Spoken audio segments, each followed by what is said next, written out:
Welcome back to the MVP Invitational Finals.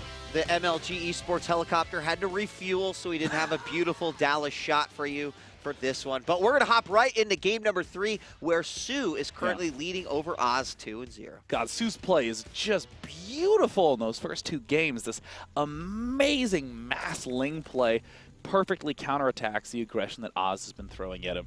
Let's go ahead and introduce our players. In the top left, nearly eliminated from the tournament in every round, and right now taking the lead 2-0, it is SK Telecom's Sue. And here in the southeast position, as the Red Protoss from Fnatic, give it up for Oz. And give it up for Pylon in the main base. Woo.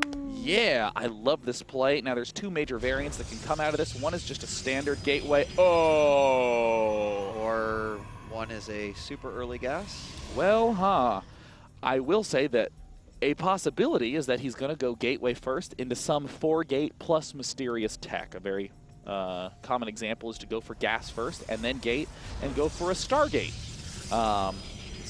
Most people, when they come in here, they don't click on the assimilator and look at the exact gas count. They'll just go, oh, he's going for a standard play.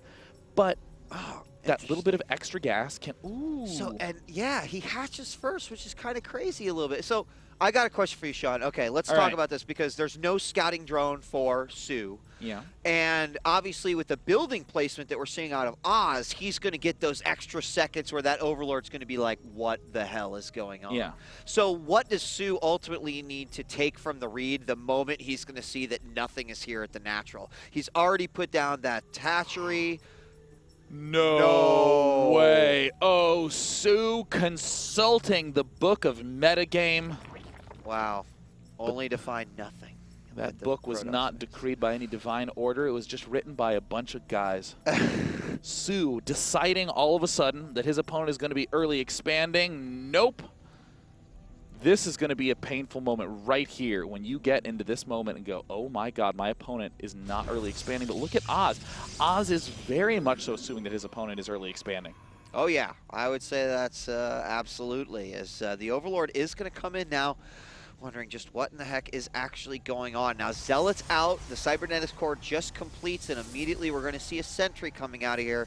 Slowly but surely, here we do have this Overlord making his way over, and he will soon see what is going on. Now, main hatchery, natural hatchery is finished. It looks like he got the gas, the pool is going up, so he knows that he could be in some trouble here. But I don't know. I'm still curious to see exactly what Oz has in store for us. It looks like it's just going to be a 1 gas, 1 gate expand. By doing this build, the warp gate, again, is very, very, very early. This allows for an excellent, excellent 4 to 6 gate follow-up push that comes quite early and is also quite difficult to defend. Now, Sue is doing the exact thing he must do. The 0-unit response. He has to get up a lot of drones, so that way he can get enough larvae to deal with the inevitable fast counter push. And there, oh my God, that's the big money play from Sue. Look at this. Speed coming up for Zerglings. This is what's going to allow him to take on that big push. Now, at the same time, Oz does have to do this push. He has applied no pressure to his opponent. Right. And if he doesn't, I mean, Sue's going to have 3 hatch up to 75 drones by 8 minutes. And so, I mean, obviously getting exactly enough gas for the metabolic boost on Sue. He's now gotten rid of any drones on gas. As you mentioned, he is droning up Overlords in preparation for what could possibly come. Now, the initial Zerglings are out, and I imagine in this scenario, these Zerglings are oh so god important, because if he can prevent that forward pylon from getting down, it obviously can make this a much, much weaker attack. Now, we have a Twilight Council going up in the back of Oz's base as well, and this Overlord, I thought he had moved all the way to the back, but that is simply not the case. He's stuck in between the natural and the main. And look at this. We have the sentries valiantly protecting him, making sure nothing can possibly harm him. Another Overlord up at the top side. And Sue is looking to be in fantastic position. Just the greatest possible response, only having 2 lings, just now adding on a few more. Now, what's unusual about what Oz is doing is that he only added on 2 gates. Now, in general, things are going to happen in 2-minute intervals with a standard early expand. attacks could happen at 8 or 10 or 12. Those are the big timings. But with this, you drop about a minute to 90 seconds off that. So we're going to be looking at around a 9-minute big Blink Stalker push. Su tries to get into spot, doesn't have the ability to. Yeah, and now we have the Zerglings making their way forward. They have speed, but here we have another gateway coming in. Here come the big warp-ins. And that Chrono Boost is being thrown down on the Blink. Now, we have no forward pylon at all, and the Zerglings are in a position where they can stop the probe, so it is going to... Oh, Zealot is going to be moving out. I mean, it'll have to go out with the army. So let's see what else do we got here. There's the Evo chamber. Lair is going up. That Zealot is going to fall. But, I mean, it looks like Su just did not overreact in any way, just got back to where he needs to get and had the defense at least ready. But here comes the big swell of units from Oz. Now, if you're Zerg, you're going to be expecting this. You're going to be thinking, all right, he went for this one base play. There's nothing else he could possibly throw at me except a big push right around this time. So honestly, the Zerg should be getting, up a healthy amount of units. And how many workers does he have? 52. That's perfect. Su has once again set himself up for an ideal defense, but Blink is here this time. And again, nope, this push is hitting at 9 minutes, not 10. Oh, and Oz is really, really anticipating this attack quite well. He knows those Zerglings have fallen behind and they're trying to go in.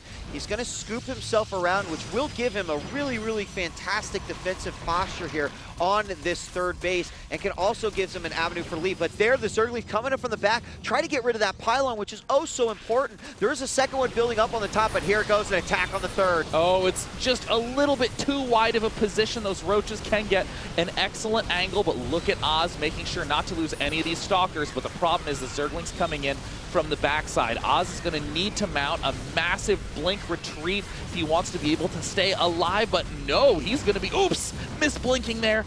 Not quite getting at the right angle, and right now, if I'm in Su's shoes, I'm getting very happy. This is going to look like a clean 3-0 unless Oz can micro his heart out. Yeah, I mean, fighting up on that ramp, it's only going to give him so much sort of, so much attack against Su. Like, it's just not really a great place to be. His pylon on the low ground is gone. Here he comes in for another attack. Zergling's going in for the surround. There are no sentries. One sentry up on the top, but even with the Blink backwards, these things are being decimated. It's only a matter of time. I mean, that was a lot of resources lost. GG. There it is. GG. Wow.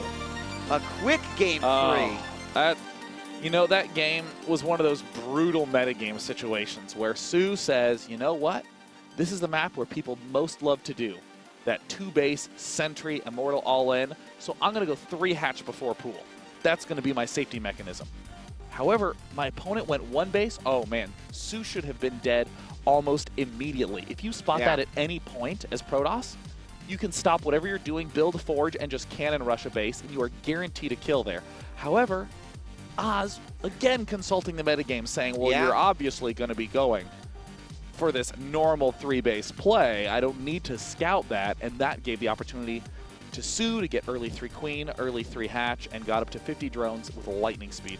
And that, of course, sets up Su for the possibility of a 4-0 MVP Invitational Final sweep. It's going to all come down to Game 4, where literally we have to see Fnatic Oz plug in that life support, flip it on himself, keep himself breathing, win a game, and then hopefully take that momentum all the way to the end. But I will talk more about it when we come back from Game 4, but I mean, Su is on an amazing, momentous swing right now. With 1 game left to clinch a victory, this is all eyes on Oz. So guys, we're going to take a quick break. When we return, Game 4, where Oz must win to stay alive here in the MVP Invitational Finals. Don't go away.